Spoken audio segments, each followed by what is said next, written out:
महत्वाची बातमी कोल्हापुरात आमदार सतेज पाटलांकडून बापट कॅम्प परिसराची सध्या पाहणी केली जाते। महत्वाची बातमी कोल्हापुरातील बापट कॅम्प परिसरामध्ये पंचगंगा नदीचं पाणी जे आहे ते साचलेलं होतं आणि कोल्हापूरमध्ये आमदार आता सतेज पाटील हे पोहोचलेले आहेत। संपूर्ण परिस्थितीचा आढावा त्यांच्याकडून घेतला जातोय, परिसराची पाहणी केली जाते आणि नागरिकांसोबत ते संवाद सुद्धा साधतायत।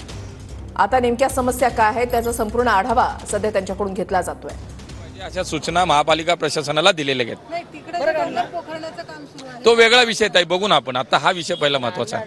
जलसंपदा विभाग पुन्हा विसर्ग करणार आहे का? कारण इथली नागरिक भयभीत आहेत की बाबा परत पाणी येईल। नाही, आता त्यांना आम्ही सगळ्यांना सांगितलं की ज्या ज्या पद्धत जितकं तुम्हाला पाणी सोडायचं तेवढी कल्पना खाली लोकांना दिली पाहिजे आणि महापालिका आणि जलसंपदा विभाग या प्रशासनातला समन्वय हा नीट राहिला पाहिजे, चांगला राहिला पाहिजे हे सांगितलेलं आहे।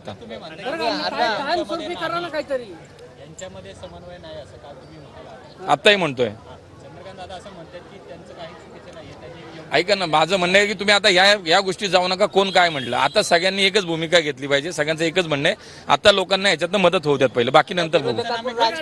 करू द्या, त्यांना शुभेच्छा आहेत। चला, करायचं